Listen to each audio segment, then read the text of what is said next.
The Horizon fired its weapons first. Derek had told his weapons officer, Kyle Bennett, to aim at the lead destroyer's engines. The ship used special railguns that Earth had invented. These weapons shot heavy metal slugs at incredible speed, almost as fast as light. The Vorath shields were designed to stop energy weapons and slow down missiles, but they could not stop solid metal moving at such high speed. The first destroyer's engines exploded in a bright flash. The ship started spinning out of control. Kyle shouted that they had hit the target directly. The enemy shields had not even slowed down the attack. He was excited that their weapon worked so well, but the victory did not last long. The Vorath fleet had many ships, and they were already fighting back. Plasma bolts and antimatter missiles came flying at the horizon from every direction. Derek yelled for evasive maneuvers. Their pilot, Rachel Stone, threw the ship into a violent spiral. Most of the enemy fire missed them, but one plasma bolt hit their port side. Alarms started screaming all over the bridge. Peter reported from his tactical station that their shields were down to 60% strength. They had a hull breach on Deck 7. Damage control teams were rushing to fix it. Derek watched the tactical display carefully. The Vorath fleet was spreading out, trying to surround the horizon while also keeping ships in position to bombard New Seattle. Evacuation transports were still lifting off from the planet's surface. Derek needed to buy them more time. He asked Maya about reinforcements. She told him that 2 more Earth ships, the Vancouver and the Sydney, were 4 hours away. The Moscow and Beijing were 6 hours behind them. The commander of the Vancouver said they were pushing their engines beyond safe limits to arrive faster. 4 hours. The Horizon had to survive for 4 hours against an entire enemy fleet. Derek's mind worked quickly, looking for any advantage they could use. He told Kyle to change targets. Focus on the enemy carrier. If they could disable the carrier's ability to launch fighter ships, the Vorath would have to pull some of their big ships out of bombardment position to protect themselves. Kyle pointed out that the carrier was in the center of the enemy formation. They would have to fly through heavy fire to get in range. Rachel turned in her seat with wide eyes. She said that flying through the enemy fleet was suicide. Derek looked at her steadily. He told her to check her sensors. Their suicide run was the only thing standing between 4 million civilians and orbital bombardment. Now plot the course. The Horizon dove straight into the heart of the Vorath fleet. Plasma fire filled the space around them. The ship shook with each impact. Their shields failed on the starboard side. Direct hits began tearing holes in the hull, but they kept flying forward. Kyle fired the railguns continuously, targeting propulsion systems and weapons on any enemy ship they passed. Another destroyer went dark and powerless. A cruiser's main cannon exploded from a lucky hit. Then they were through the enemy formation. The carrier was directly ahead of them. Derek ordered all railguns to fire at will. Target the carrier's launch bays where the fighter ships came out. The Horizon's 6 railgun turrets all fired at once. They hurled heavy metal slugs at the massive carrier. The Vorath ship's shields held against the first wave of fire, then the second wave. But the third wave punched through. Metal slugs tore into the carrier's side, ripping through launch bays and internal structures. The carrier began to tilt sideways. Small explosions rippled across its hull. Peter reported that the carrier was disabled. The Vorath were launching escape pods to save the crew. Derek allowed himself a small smile. The Vorath fleet was now in chaos. Their neat formation was broken. Their fighter support was crippled. It was not enough to win the battle, but it disrupted their plans. He asked about the New Seattle evacuation. Maya checked her console. 70% of the people had gotten away. They needed another 2 hours minimum to evacuate everyone else. 2 hours. The Horizon had maybe 30 minutes of combat ability left, based on their damage reports. Derek opened a communication channel to all Earth defense ships in the area. He told them that New Seattle needed 2 more hours for evacuation. The Horizon had bought them 30 minutes. He asked them to make those minutes count. 27 minutes later, the Vancouver and Sydney dropped out of hyperspace. Commander Greg Phillips of the Vancouver took one look at the situation. The Horizon was badly damaged and limping away from the Vorath fleet. Plasma fires were burning on its hull. The enemy ships were regrouping for another attack. Greg gave orders calmly. All weapons were free to fire. It was time to teach these aliens a lesson about attacking Earth colonies. The 2 fresh Earth defense ships attacked the Vorath fleet's side, their railguns identical to the Horizon's weapons. caused heavy damage among the wounded enemy vessels. A cruiser that the Horizon had damaged earlier exploded completely. Another destroyer broke apart, but the Vorath were learning. Their commanders had watched the Horizon's tactics carefully. They began changing their shield frequencies randomly, using their energy shields to absorb some of the kinetic energy from the railgun slugs. It was not perfect. The slugs still hit hard, but it reduced the damage. The Vorath also started coordinating their attacks better. They focused all their fire on one Earthship at a time, trying to overwhelm its shields and armor. The Sydney took a direct hit from a heavy plasma cannon. The front section of the ship simply vanished, turned to vapor by the intense heat. The ship broke in half and tumbled away into space. 600 crew members died instantly. Maya reported with a cracking voice that the Sydney was destroyed. No survivors from the forward sections. The back section was launching escape pods.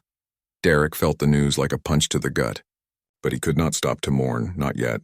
He told the Vancouver to fall back into a defensive position around New Seattle. They needed to hold the line until the colonists were safe. Over the next 90 minutes, the two remaining Earthships fought desperately. The Moscow and Beijing arrived and joined the battle.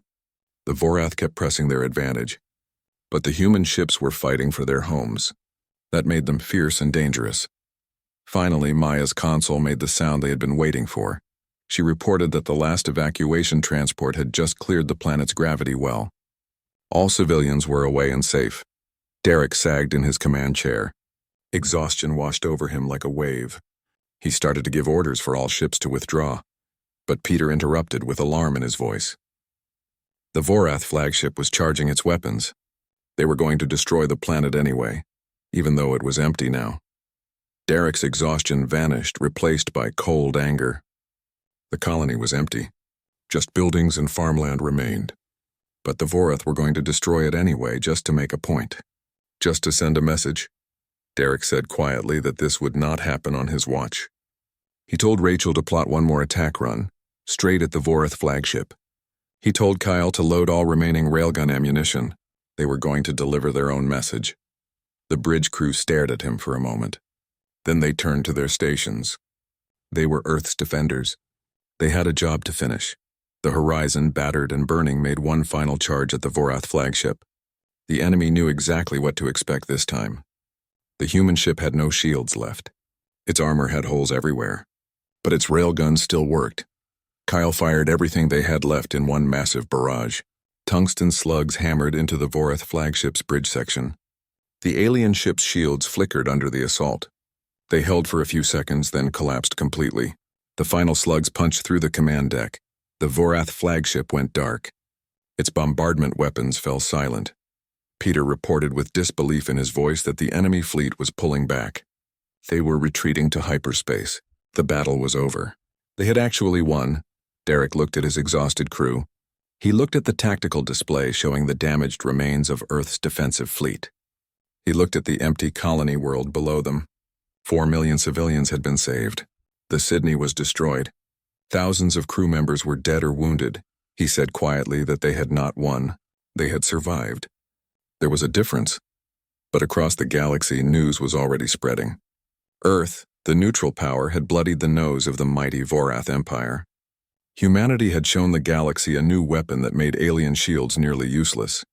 The galaxy's military leaders were paying attention now, and on Earth, the government was preparing for what would come next.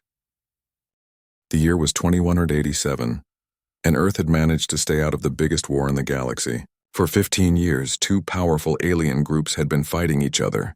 The Vorath Empire and the Kelian Federation were destroying planets and killing billions.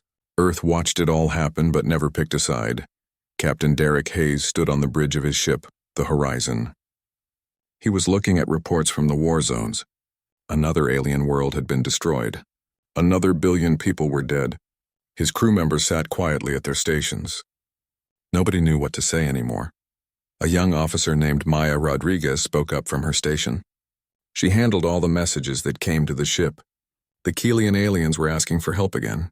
They wanted food and medicine for their people. Derek shook his head slowly.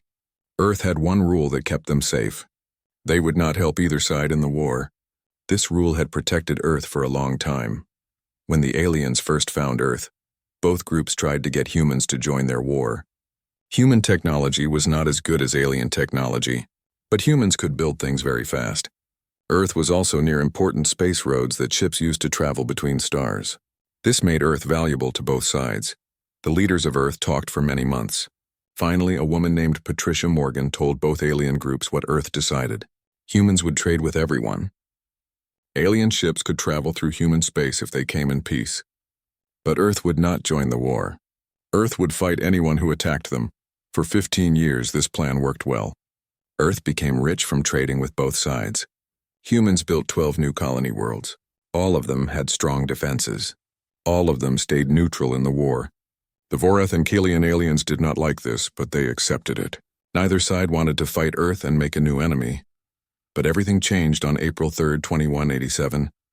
Derek was in his room reading reports when alarms started screaming.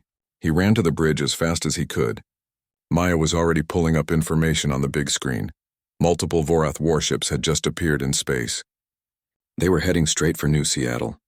New Seattle was a human colony world where 4 million people lived. Most of them were farmers. The colony only had a few small patrol ships to protect it. Nothing that could stop a Vorath battle fleet. Derek felt cold fear in his chest. He told Maya to contact the Vorath ships right away. The main screen showed a Vorath commander. The alien had gray skin and strange arms that bent in 3 places. His face looked angry. He said that humans had been lying. The Vorath claimed that Kalian ships had been using New Seattle as a secret base. They said this made the colony a military target. The Vorath were going to destroy New Seattle as punishment. Derek tried to explain that this was impossible. Earth had stayed neutral. No Kalian ships were using human colonies. The Vorath commander got more angry. He said that Earth's neutrality was a lie. He claimed the Kalians had paid human officials to help them. The Vorath were going to destroy New Seattle to teach Earth a lesson. If any human ship tried to stop them, the Vorath would consider it an act of war against their entire empire. Then the alien ended the transmission. Derek stood very still. His hands gripped his command chair. Around him, his crew waited for orders. He thought about the 4 million people on New Seattle. Farmers and their families, engineers, children, people who had nothing to do with the war. Maya spoke quietly, asking what they should do. Derek looked at the tactical display. It showed where all the ships were. The Vorath fleet was already moving toward New Seattle at high speed. Earth had 40 defense ships scattered across human space. That was not enough to fight a major alien power. Not nearly enough, but those 40 ships were all that humanity had. Derek made his decision. He told Maya to send an emergency message to all Earth defense ships and to the government. Tell them that the Vorath Empire had broken the neutrality agreement. Tell them the Vorath were about to attack New Seattle Colony. Then he ordered his pilot to set a course to intercept the enemy fleet at maximum speed. Maya looked shocked. She started to say something, but Derek cut her off. He said this was a direct order. They were not going to let 4 million people die while they hid behind broken agreements. As the horizon raced forward through space, Derek opened a communication channel to the colony. The governor of New Seattle appeared on screen. Her name was Linda Carter. She looked confused and worried. Derek told her what was happening.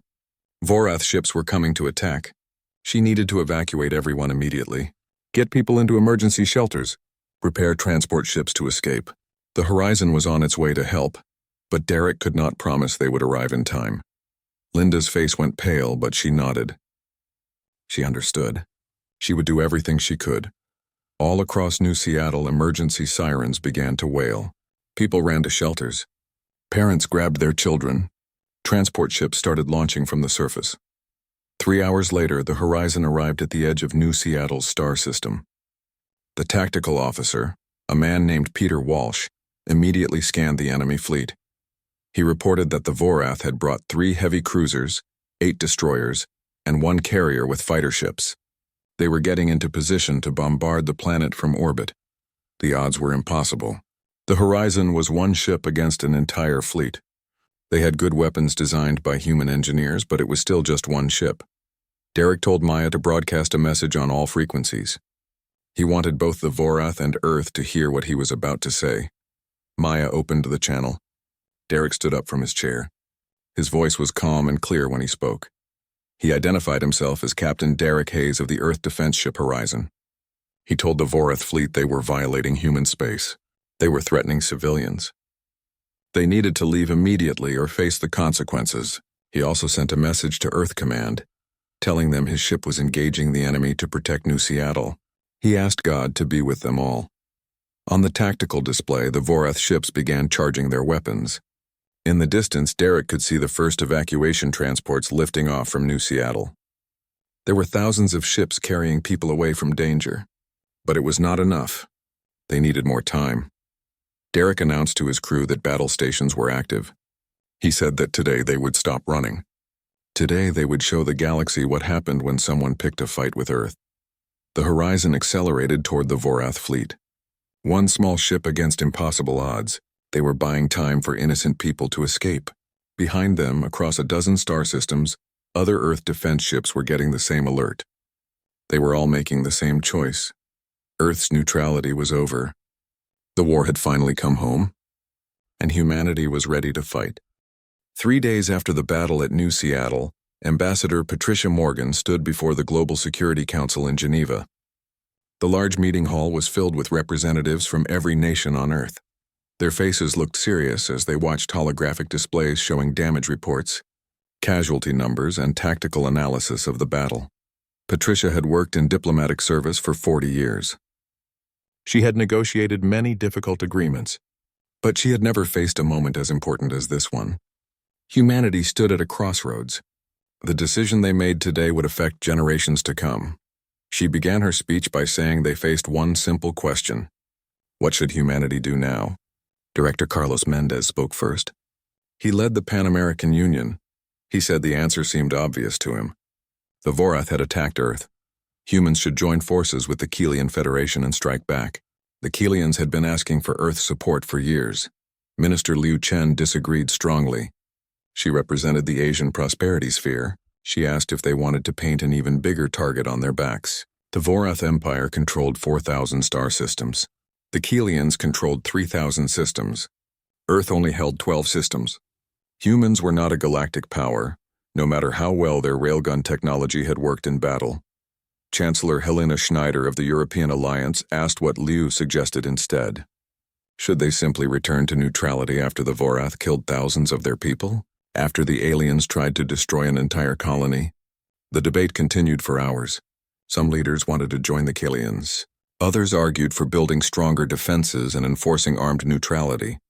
A few extremists even suggested attacking both alien powers before they could coordinate against humanity. Patricia listened to all the arguments. She waited for the right moment to speak. Finally, during a pause in the discussion, she revealed important news. She announced that she had been talking with both the Keelian Federation and the Vorath Empire. The room fell completely silent.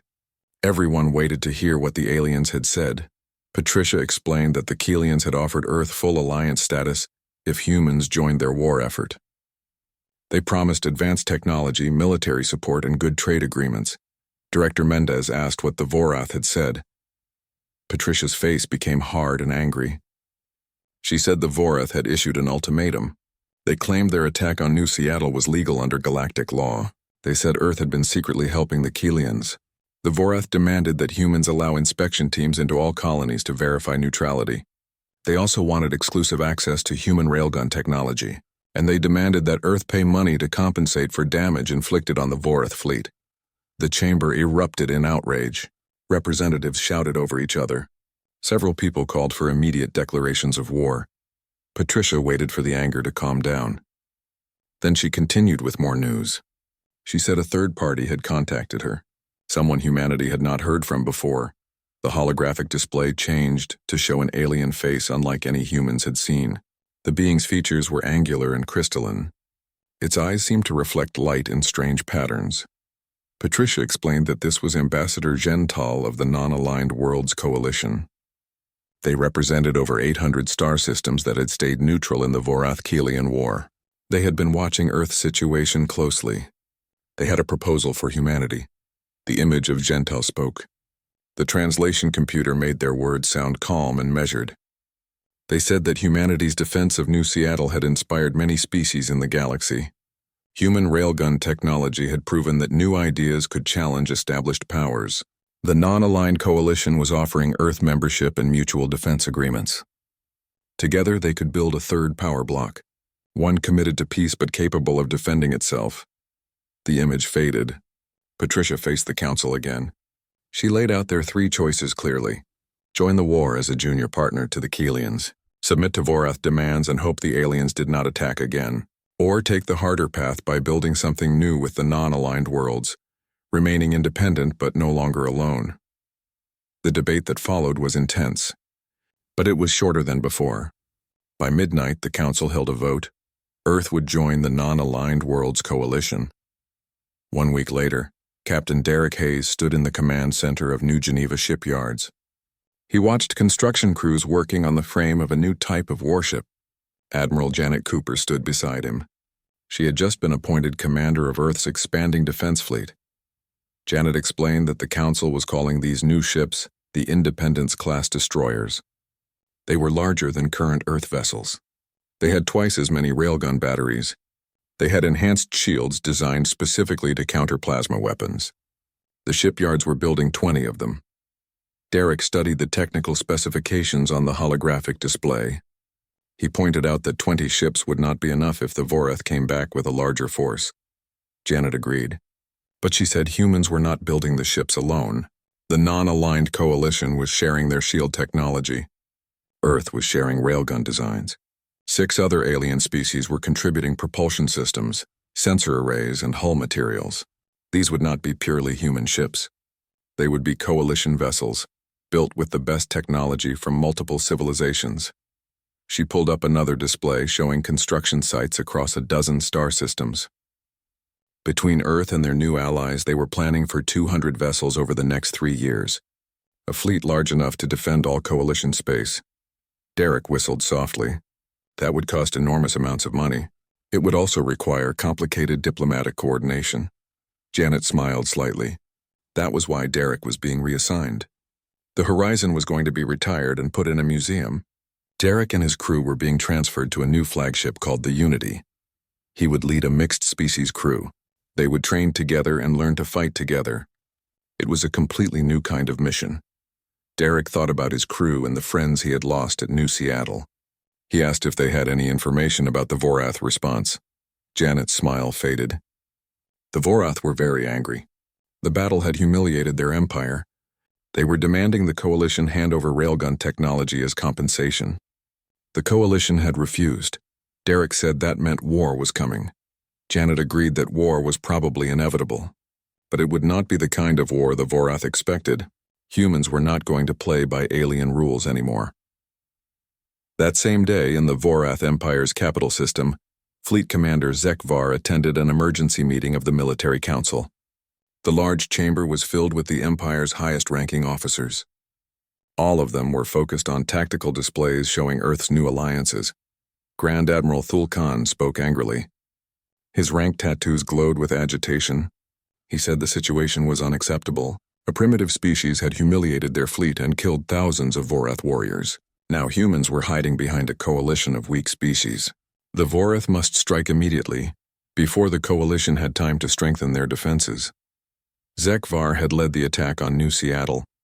The failure haunted him. He spoke respectfully but disagreed with the Grand Admiral. The humans were not as primitive as the Vorath had assumed. Their kinetic weapons had bypassed Vorath shields completely.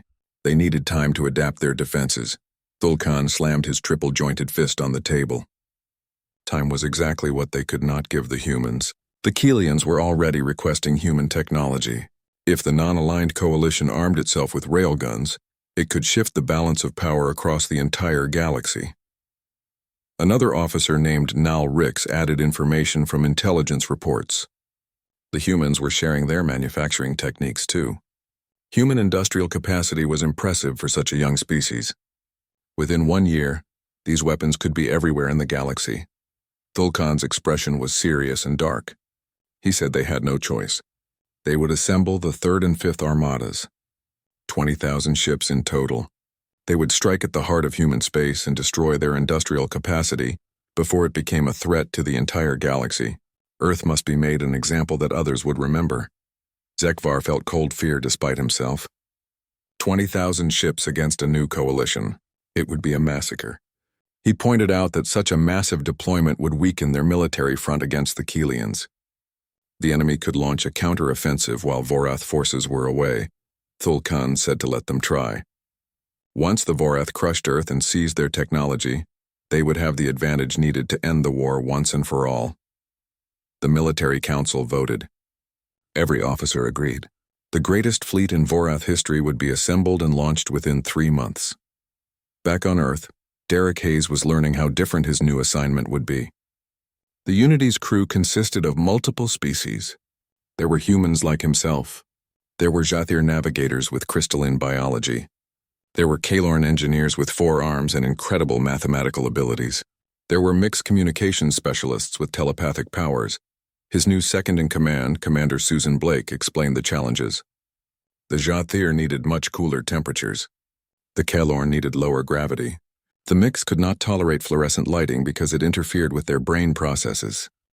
The Vorath bombardment fleet positioned itself in high orbit over Earth. Their numbers had been reduced from 20,000 ships to roughly 12,000. Grand Admiral Thulkan looked down at the blue world below with grim satisfaction. The Coalition's tactics had been clever. Their weapons had been effective. But in the end, numbers and determination had won out. He gave the order to prepare orbital bombardment. Target all major industrial centers, military installations, and population areas. They would break the human spirit once and for all. But as the Vorath ships charged their weapons, they discovered that Earth had more surprises waiting. The planet's surface was covered with thousands of ground-based railgun installations. These were not the hidden platforms scattered through space. These were massive weapons built directly into mountains. They were shielded by hundreds of meters of rock and reinforced concrete. The installations had been constructed over the past 3 months. Now they came to life. Heavy tungsten slugs the size of small cars launched from Earth's surface at incredible velocities. The Vorath ships in low orbit had only milliseconds to react. Shields flickered and failed under the kinetic assault. 3 destroyers and 1 cruiser exploded in the first wave of fire. Thulkan commanded his ships to return fire. Destroy those ground installations immediately. Plasma bolts shot down from orbit, striking at the railgun emplacements. But the weapons were built to survive such attacks. The plasma burned through rock and dirt. By the time it reached the installations themselves, much of its energy had dissipated. The railguns kept firing steadily. At the same time, Earth's orbital defense stations revealed their true nature. The Vorath had assumed these were civilian structures. Now they showed themselves as heavily armed fortresses. More railgun fire erupted from the stations. The Vorath fleet was caught in a crossfire between ground weapons and orbital weapons. Admiral Janet Cooper watched from Earth Defense Command. The facility was buried 3 kilometers beneath the Rocky Mountains. Holographic tactical displays showed the battle unfolding in real time. Red icons representing Vorath ships blinked out as ground defenses destroyed them. But there were too many enemy ships.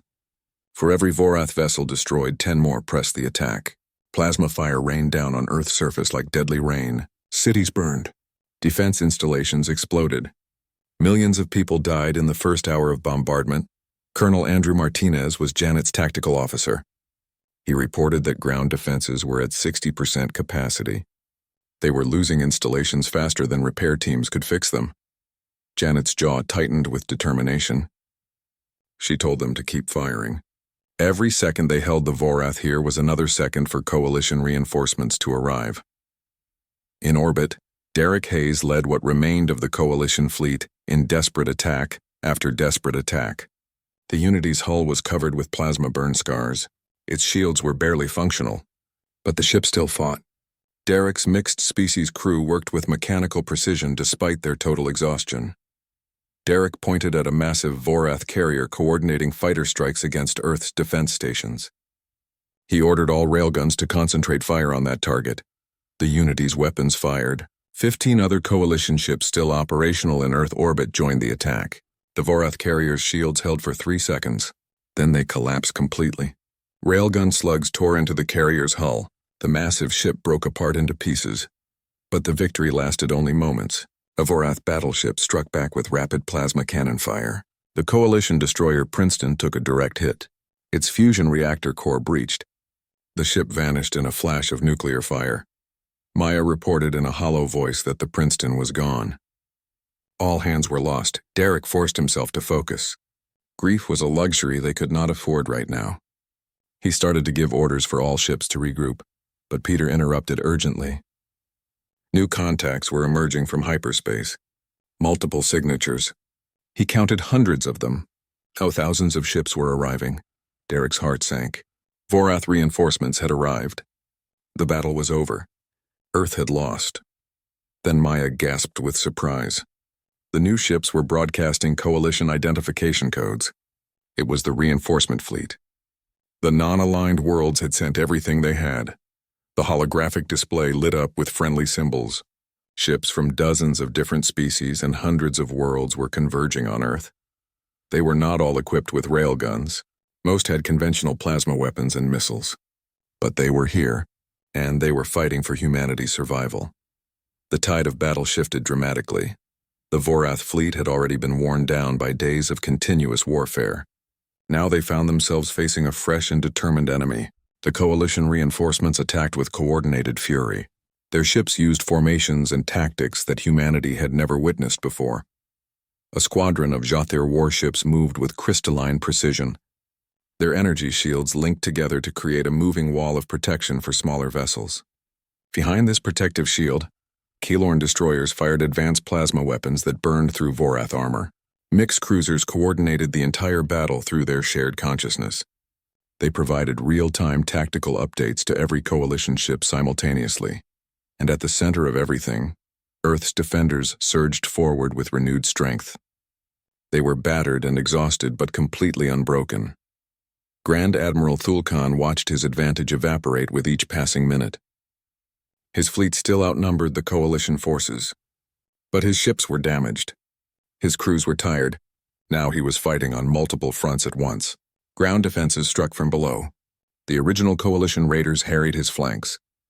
A massive reinforcement fleet engaged his main battle line. Fleet Commander Zekvar suggested quietly that they should withdraw. They had dealt significant damage to human industrial capacity. They could claim a strategic victory. Thulkan's voice was hard and unyielding. He refused to withdraw. They had come here to end the human threat completely. If they pulled back now, thousands of ships would have been lost for nothing. He ordered all forces to maximum offensive. Break the enemy fleet now while the Vorath still had numbers. It was the wrong decision. It was driven by pride rather than good tactics. But it was the decision that would define the outcome of the battle. The Vorath fleet surged forward in one massive thrust. They abandoned all defensive formations in favor of raw aggression. For 20 minutes, the Battle of Earth became a furious close-quarters fight unlike anything the galaxy had witnessed in centuries. Ships collided with each other. Railgun slugs and plasma bolts filled space so densely, they formed visible patterns of destruction. Fighter craft dueled among the wreckage of destroyed capital ships. Debris from exploded vessels became hazards that claimed other ships. Slowly and painfully, the coalition began winning. The Vorath fleet had committed to total offense. This left them vulnerable to counterattacks. Coalition ships coordinated their strikes carefully. They concentrated fire to overwhelm enemy vessels one at a time. The Vorath numerical advantage meant nothing when their ships were being destroyed faster than they could inflict casualties. Derek Hayes saw the exact moment when Vorath morale broke. It was not dramatic, just a slight hesitation in their formations, a momentary pause in their attacks, but he recognized it immediately for what it meant. He broadcast on all frequencies to every coalition ship. The enemy was wavering. Press the attack now. Do not give them time to regroup. The coalition fleet surged forward together. The Vorath formation began to crumble. Ships started breaking off to retreat individually rather than as an organized force. Aboard the Vorath flagship, Thulkan stared at the tactical display with complete disbelief. His unbeatable armada was collapsing around him. He had started with 20,000 ships. Now he had barely 8,000 still able to fight. They were scattered and demoralized. They were taking heavy losses every minute. Zekvar spoke quietly but firmly. They must retreat immediately. Right now, before the withdrawal became a complete rout. Thulkan looked at the blue world on his view screen. So small and seemingly insignificant. Defended by primitives who should not have been able to challenge the mighty Vorath Empire. Yet they had not only survived but prevailed. He gave the order that tasted like poison in his mouth. Sound the retreat. All ships withdraw to hyperspace immediately. Emergency jump procedures authorized. The Vorath fleet fled from Earth. Ships jumped to hyperspace in a disorganized mass. They abandoned damaged vessels. They left behind thousands of escape pods. They thought only of escape. The Coalition let them go. Their own ships were too damaged and their crews too exhausted to pursue a fleeing enemy. In Earth Defense Command, Admiral Janet Cooper allowed herself to sit down for the first time in 3 days. Around her, the command staff was cheering. People hugged each other. Some cried with relief and joy. She requested a damage report in a hoarse voice. Colonel Martinez checked his displays carefully. Preliminary estimates showed 300 million civilian casualties from orbital bombardment. 47% of ground-based industrial capacity was destroyed or damaged. The Coalition fleet had lost 68 ships. The survivors were in various states of damage. The warning came from a deep space monitoring station at the edge of Coalition space. A Jothir sensor officer named Kethril watched her instruments with growing fear. Her equipment was detecting thousands of ships coming out of hyperspace jump points. She sent an urgent transmission. This was Station Outpost 7 calling Coalition Command. They had contact with enemy forces. Multiple contacts. She estimated the count at 20,000 vessels. They were all Vorath military ships. Their course was heading directly toward Earth. The message flashed across the Coalition network faster than light. Within minutes, every Coalition member world was preparing for battle. But everyone knew the terrible truth. The Coalition had 200 ships scattered across 800 star systems. Even if they could bring every vessel to Earth, they would still be outnumbered 100 to 1. On Earth, the Global Security Council met in emergency session. Director Mendez looked shocked as he stared at tactical projections. 20,000 ships meant the Vorath were not coming to raid or punish Earth. They were coming to completely wipe out humanity. Minister Liu said they had to evacuate. Start with Earth's population, then move people from the colonies. They could not win this fight. Chancellor Schneider asked where they would evacuate to. Did anyone understand how hard it would be to move 12 billion people? Even if they had enough ships, which they did not, where would everyone go? The Vorath would hunt down refugees wherever they fled. Ambassador Patricia Morgan had been silent while studying the reports. Now she spoke thoughtfully. They could not evacuate. They could not surrender. So they had to fight. But not the way the Vorath expected them to fight. Everyone looked at her with interest. Patricia explained that the Vorath were bringing overwhelming force because they expected a normal battle. Ships against ships, fleet against fleet. They planned to crush the Coalition through sheer numbers. She pulled up a different display showing asteroid fields and debris zones throughout Earth's star system. But this was humanity's home. Humans knew every rock, every navigation hazard, every unusual feature of local space. What if they refused to give the Vorath the fleet battle they were planning for? Director Mendez leaned forward and asked what exactly she was proposing. Patricia answered with 2 words. Asymmetric warfare. Guerrilla tactics on a system-wide scale. They would turn their home into a giant trap. Over the next week, Earth and its Coalition allies worked desperately to make Patricia's strategy real.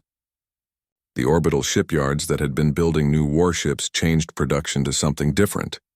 They started making thousands of small automated weapons platforms. Each platform was basically a railgun turret attached to a fusion reactor, sensors, and a simple computer brain. The platforms were cheap to build, easy to deploy, and deadly at close range. Admiral Janet Cooper personally oversaw the deployment. She watched as tug ships hauled the platforms into position throughout Earth's star system.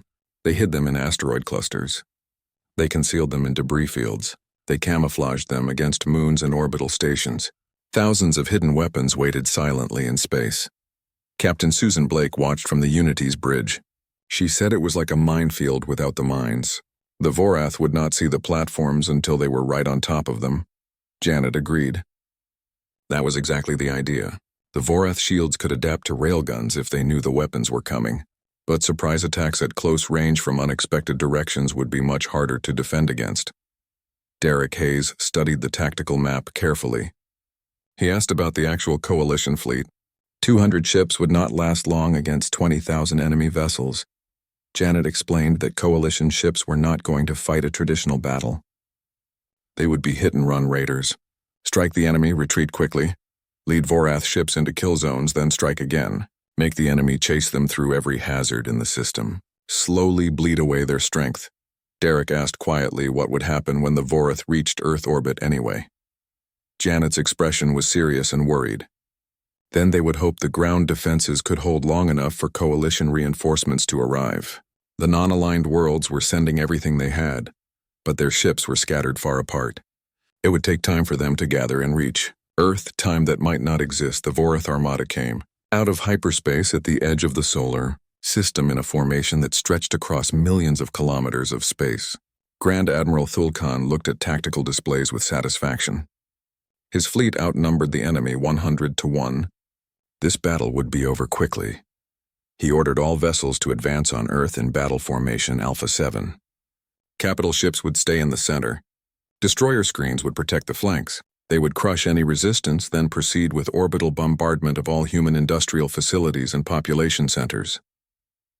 The massive fleet began moving toward the inner system. Initial scans detected the coalition fleet. Only 200 ships clustered near Mars orbit. Fleet Commander Zekvar observed that the enemy meant to make a stand at their colony world. He said this was predictable behavior. But as the Vorath fleet crossed Jupiter's orbit, the first surprise hit them hard. The Unity, along with 12 other coalition ships, dropped out of hyperspace directly behind the Vorath rearguard. Their railguns fired together, slamming into the shields of 3 heavy cruisers before the Vorath could react. The cruisers had configured their shields for frontal assault. They were weaker at the rear. 2 cruisers suffered critical damage immediately. Thulkan snarled orders. All units turn around. Destroy those ships, but the coalition vessels were already gone. They jumped back into hyperspace before the Vorath could properly target them. The attack had lasted less than 90 seconds. It was the first of many such strikes. As the Vorath fleet moved through the asteroid belt, coalition ships appeared and disappeared like ghosts. A squadron would materialize in space, fire a devastating attack, then vanish before the Vorath could respond effectively. Then the hidden weapons platform started activating. A Vorath destroyer pushed through an asteroid cluster, following a retreating coalition ship. The asteroids looked normal and common. Nothing seemed dangerous. But as the destroyer passed between 2 large rocks, automated railgun turrets powered up and fired at point-blank range. Heavy metal slugs hammered into the destroyer's side armor. The shields had been configured for distant threats. They provided almost no protection at this range. The ship's hull cracked open. Atmosphere vented into space. The destroyer drifted helplessly as its crew scrambled for escape pods. This same scenario repeated itself across the system. Vorath ships chasing coalition vessels would suddenly come under fire from hidden platforms. The losses mounted steadily. A destroyer destroyed here. A frigate crippled there. Each weapons platform was weak individually, but together they were lethal. Thulkan raged on his flagship's bridge. This was unacceptable. How many of these platforms did the humans have? Zekvar replied while studying damage reports. The number was unknown. Scout ships estimated at least 3,000 platforms deployed throughout the system, possibly many more. Thulkan ordered them to adapt tactics. All ships would proceed in close formation, overlapping shields with maximum point defense active. They would not be picked off one ship at a time. The Vorath fleet compressed into a tighter formation. They traded speed for protection. It was the correct tactical decision, but it played directly into what the coalition wanted. The tighter formation meant the Vorath fleet moved slower and could not maneuver well, and it made them one big target. Derek Hayes watched the Vorath formation change from the Unity's bridge. His crew had been executing hit-and-run attacks for 6 hours straight. They were exhausted, but they could not stop now. He told Maya to send the signal. Tell all coalition ships to prepare for Operation Hammer. They would execute in 15 minutes. Operation Hammer was the most daring part of the plan. Every coalition ship would attack at the same time from different directions. This would force the Vorath to split their attention many ways. And while the enemy fleet was distracted, automated cargo ships loaded with thousands of tons of rock and metal would accelerate to ramming speed. Then they would slam into the Vorath formation. It was desperate and improvised. It was completely crazy. It was also humanity's best chance to survive. 15 minutes later, 200 coalition warships attacked the Vorath fleet from every direction at once. Railgun fire came from above and below. Vorath point defense systems tried to track hundreds of targets at the same time. Their shields overlapped to provide protection. But the sheer volume of fire meant something always got through the defenses. Then the cargo ships arrived and hit their targets. They were automated vessels. Their crews had evacuated hours ago. The ships emerged from hyperspace on collision courses with Vorath capital ships. They accelerated at maximum thrust. The Vorath tried to destroy them, but cargo ships are built extremely tough. They are designed to survive micrometeorite impacts and dangerous radiation. Several cargo ships made it through the defensive fire. A converted ore hauler loaded with refined iron struck a Vorath battleship in the middle section. The ship was traveling at a large fraction of light speed. The kinetic energy release equaled a nuclear weapon.